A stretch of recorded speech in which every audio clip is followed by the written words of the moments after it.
in lots of specialties, just like a bigger facility to get you back in the game from a sports injury, or if you're in need of any other physical therapy your doctor prescribes. We offer quality, compassionate care close to home, so don't go out of town. Come see us at the Warner Hospital and Health Services Physical Therapy Department, and we'll get you back in the game. Looking for a farm loan that pays you? Hear how Illinois farmer Dean Wearies works with Farm Credit Illinois loan officer Jessica Holting to support their multi-generational farm. We've been working with Farm Credit for at least 3 generations. We have a very complicated business structure, and Farm Credit has been very accommodating, gotten very good information that we can make educated decisions to structure a loan the way we need it to be. So I do feel like they're looking out for our best interests. Doing business with Farm Credit is an investment in your future, because not only do you get a competitive rate starting out, but you're gaining a trusted loan advisor. And we really love to see our customers succeed when they see that there's a opportunity to lower your interest rate. We do that for you at no cost. When you're looking at a bank versus Farm Credit, we're going to be looking out for your best interests. Learn more at farmcreditil.com/loanspay. Your friend in Central Illinois. WHOW. Top of the morning. Thanks for being with us. I'm your host today, Seth Lawrence. The WHOW Morning Show is streaming to Facebook and YouTube, brought to you by Peterson Insurance, your Pekin Insurance agent in Clinton. My guest in this segment of the morning show is Tony Harris, director of DeWitt County's CENCOM and 911 Center. Good morning, Tony. How are you, sir? Good morning, Seth. I'm doing fine. How Good. about you? I'm doing well. Thanks for asking. Thanks for coming out and talking with us. You're welcome. NextGen 911. I know for several years, you and I have been talking about this. It's been planned for. You've had to financially prepare for it. You're going to have to physically prepare for it in revamping the whole 911 center. What's the latest with this process? Well, you are correct. We have been, you and I have been talking about this for at least 6 years. Mm-hmm. I've been planning for it for 7 years. Okay. When I first started hearing the term Next Generation 911, you know, I had no idea what it was and what it meant. And I started attending classes and conferences and got my brain wrapped around exactly what it is. And the state of Illinois got involved about 3 years ago and rolled out a plan as to how local 911 centers will roll over to Next Generation 911. They're giving you plenty of time, right? Oh, they've given us plenty of time. And finally, it's here. We're in the final testing phase of Next Generation 911. Wow. And our local dispatch center will probably here early next year, we will be jumping over to the Emergency Services IP network. The EZNet is what the term is called here in the state of Illinois. We will be moving over to that probably early next year in January or February. That's our goal right now. And that's when we move over to that. Well, before we move to the EZNet, we have some final testing to do with our call handling equipment. The call handling equipment processes the 911 calls. And, okay. We've got some testing to do with that equipment. And once we pass that test, then we schedule with the state and we move forward. Okay. So talk to us a little bit, Tony, about what is Next Gen 911, like a good breakdown for the public. What should they know? Next Generation 911 will totally change the way we know 911 service works today. Not necessarily the response of 911, whether it's fire, police, or EMS, but how the call is handled, how the call is delivered, and what devices can reach 911. Mm-hmm. Basically, 7 years ago when we started working on this, the plan was to have any device, any kind of data device, whether it's a phone like we know now, or a watch or a tablet, any device that has internet access, we want that device to be able to reach 911. So that's kind of the goal. And, with that said, a lot of data involved here. Mm-hmm. So right now, 911 lines are only voice lines. You can pick up your phone, dial 911, reach us via voice. Right. So that will continue. However, we have to also add the data components. When I say data components, texting, pictures, videos, telematics, which is data inside a vehicle like the OnStar, those type of things. A watch, an Apple Watch, we're getting some calls on those now, voice calls on those now. But any kind of device that has data on it that can make any type of call, whether it's data or voice, can access the 911 center. Wow. What is that going to look like for you? Like, what things have you had to prepare for, whether it's equipment, whether it's training, infrastructure, even how what is the last, 3 years specifically, but I know, like you said, we've been talking about 6-7 years now. What does that look like for you in preparing for this? Well, the infrastructure was built with the assistance of the state of Illinois. They had a lot of input on that, and they put out a bid for a company to develop that, and AT&T got the contract for that. So they've got the contract. They're building the EZNet. Now, locally, we had to get ready to jump on that EZNet, and that required new equipment, the call taking equipment. We currently use Zetron. That's the call taking equipment, and it's not as simple as putting a phone on a desk. It's all computerized phones, right. And those phones have to also work with our county-wide PBX phone system, so we're able to transfer calls and within the county building or the other law enforcement agencies. So it's we have to still answer admin calls, non-emergency calls. So those type of calls, the countywide phone system, we had to interface that with the 911 call taking equipment, and that was a challenge. That took us probably 2 years just to, well, first off, to get the funding to purchase that. I was able to get a grant to purchase that through the state of Illinois. So we had to prepare for that, and that's in place. That's been in place for about 1.5 years now. Now we're just waiting for the network to get in place, and a lot of mapping. We had a lot of mapping issues. I started developing the new mapping software probably 11-12 years ago. I remember that. And, I knew that the mapping was going to be a big piece. Once I started hearing the next generation 911, I knew that GIS was going to be a big piece of that. Yeah. We had to build address points. Like every house out there, we need an address point to identify that house. So I started building that, and that's going to be a huge component to next generation 911. Sure. Tony Harris, director of DeWitt County CENCOM 911 Center, our guest in studio. Really, we're kind of fortunate you were on the ball on this early. I'm getting the vibe. Yes, I was.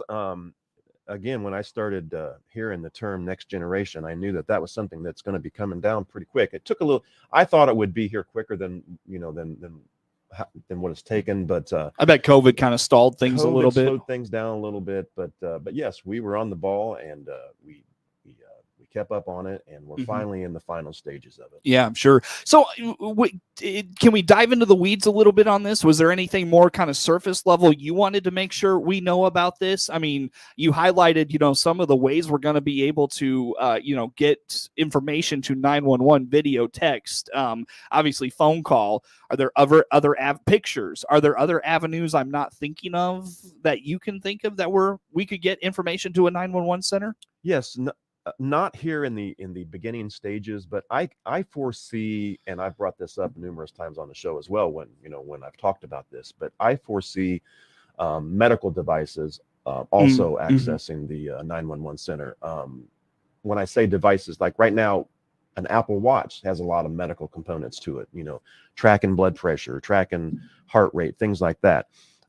That's one piece of it, but I foresee like medical devices other than watches, like a medical vest or a suit or something that's going to constantly watch a heartbeat or a blood pressure and things like that. I foresee those type of devices automatically calling in when when heart rate drops below an acceptable level, those type of things. So that won't be here in the early stages. However, we are preparing for that too with our equipment. Well, and I asked you off the air, I remember jogging my memory now, feels weird that I said that because that was 10 minutes ago. But anyways, apps on our phones, could sync up to whatever like eventually you could put in, like the code red type of a thing. You promote that and ask people to download that.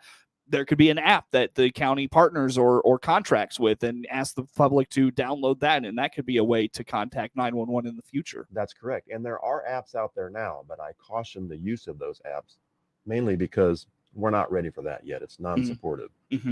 And those makers of those apps, they don't necessarily tell the public that, we're not ready for that quite yet. But yes, I can see, once we jump on the EZNet and get some of these basic things, basic services taken care of, then we can start looking at some of the apps. But yes, I think apps will be a huge part of it as well. Yeah, for sure. Tony, so you mentioned the ways that we can get, our information to the 911 center.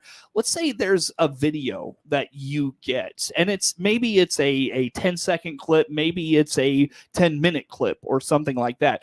I know a lot of times with the 911 center, having that person and that witness on the line is so important, because you can relay updated information to the responding, whether it's officers, whether it's EMS, whether it's fire. You can relay that information to those people.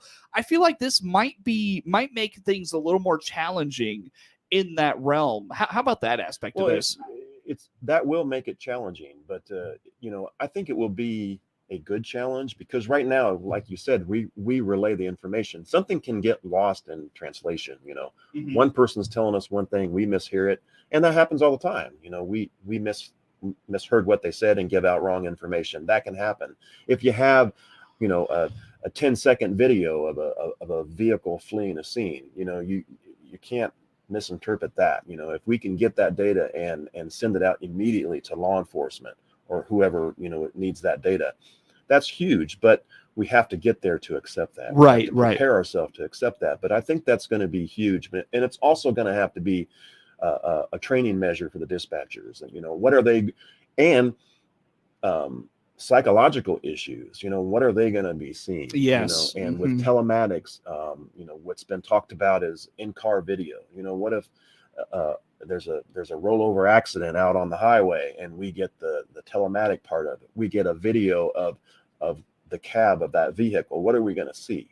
So there's some things that we're working through. Also, what's that going to do to a dispatcher when that telematic part rolls into the dispatch center automatically? If that happens, and I foresee that happening, what are they going to see?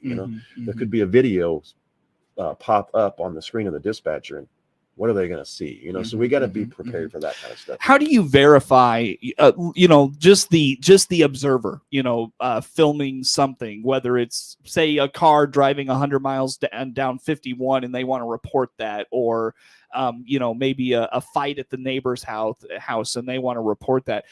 Is there a verification process that this is, from Clinton, this is from DeWitt County? How about that?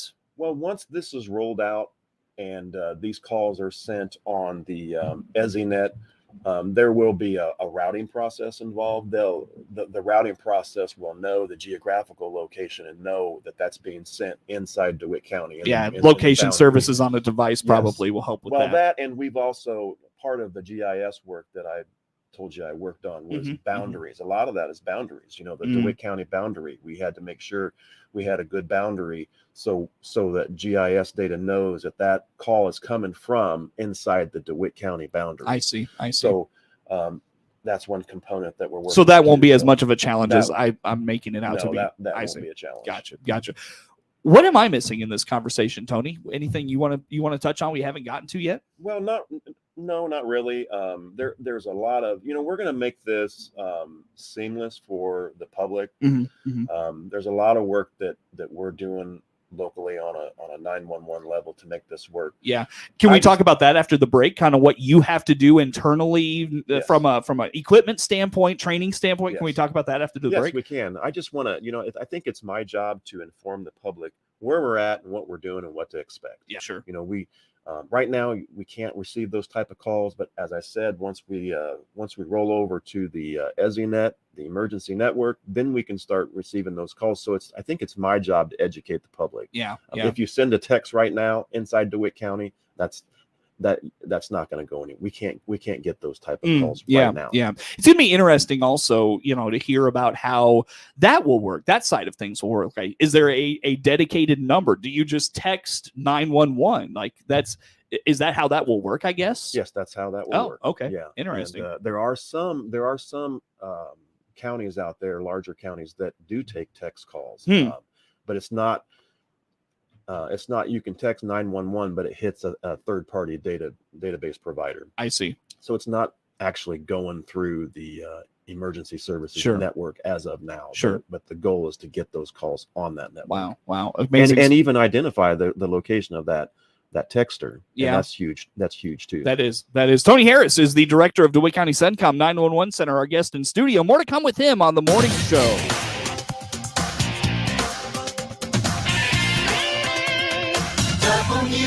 WHOW. Keep you connected. Let's check the markets now on the RFD Radio Network. I'm Jim Taylor. Corn slightly higher, beans higher, wheat trading lower. September corn 6.13 up 2. December corn up half a penny, 6.10 3/4. March corn 6.18 1/4 up 1/4. September beans 14.68 3/4 up 14 1/2. November beans up 8 1/4. 13.89 1/4. January beans 13.96 up 8. September wheat 7.69 down 17. December wheat down 17. 7.85 3/4. September bean meal 436.40 up 50 cents. September bean oil down 20 cents. 67.64. In the livestock market, August live cattle 180.147 down a nickel. August live cattle 141.35 up a nickel.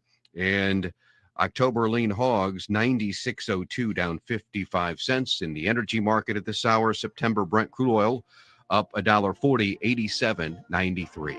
Jim Taylor, RF. CEO Paul Scarron here from Warner Hospital and Health Services in Clinton. Our trained physical therapists offer quality, compassionate care close to home. Find out more by clicking our icon at DeWittDailyNews.com.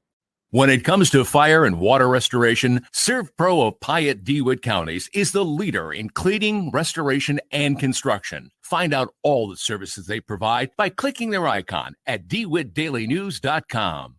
Ace is the place with the helpful hardware, folks. Ace now offers free assembly and free delivery, so it's never been easier to get a great grill for your family, like a Weber gas grill, a Traeger wood pellet grill, or a Big Green Egg charcoal grill. Only at your neighborhood Ace. Around the block, what you need in stock, with people who know their grills.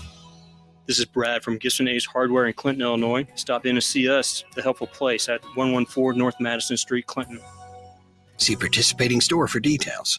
Have fun and raise money for one of our community's biggest assets, Warner Hospital and Health Services in Clinton. Kurt Holman here, Foundation Director, asking you to play in our Foundation Golf Outing Friday, September 9th. Lunch is served at 11:30 with a shotgun start at 12:30. Sign up by September 1st to play for just $90 per person or $350 for a foursome. All proceeds benefit the Warner Hospital and Health Services Foundation. Get more details by contacting me, Kurt Holman, at 217-377-3174. Let's all work to keep compassionate, quality healthcare close to home.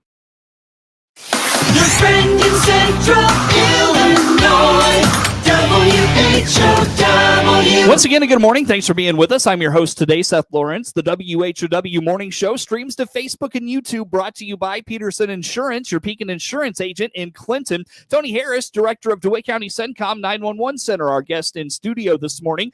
Tony, I feel like this next conversation we're going to have to fill like 20 minutes worth into 3.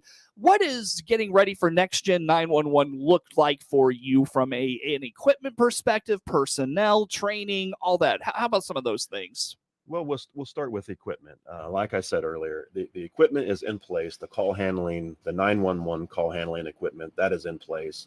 We had to work with the state of Illinois and AT&T to get a data circuit installed locally, and that is in place. It's not being used yet, but all of the equipment is in place. Now we will have to do some training with the 911 dispatchers, but that we haven't seen the training yet because we're still waiting for the final stages of what needs to be done on the state level and on the local level. But all the equipment is in place and ready.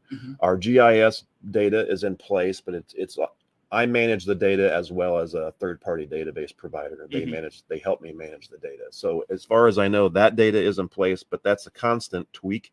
Once if we see, I spoke about the DeWitt County out the border of DeWitt County. If we have GIS errors that's outside of that boundary, we have to make. So it's going to be a constant tweak of GIS data that we'll always be working on. But that is ready to go. So we are basically waiting for A, training, and B, the final go ahead with our equipment, the last test that our equipment needs to move over to the EZNet. Will the training be in advance of this going live, or will it be okay? Yeah, it will. That's going to be crazy. I'm Having to dedicate people to all that while they're trying, at the same time trying to man your stations and such. Right, because as you know, we're minimum staffed.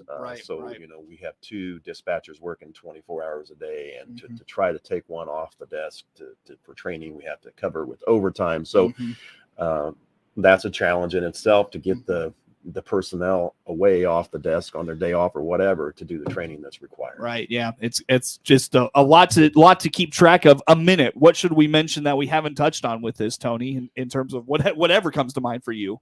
Well, basically, this is going to be for the general public of DeWitt County. This is going to be a seamless process for them.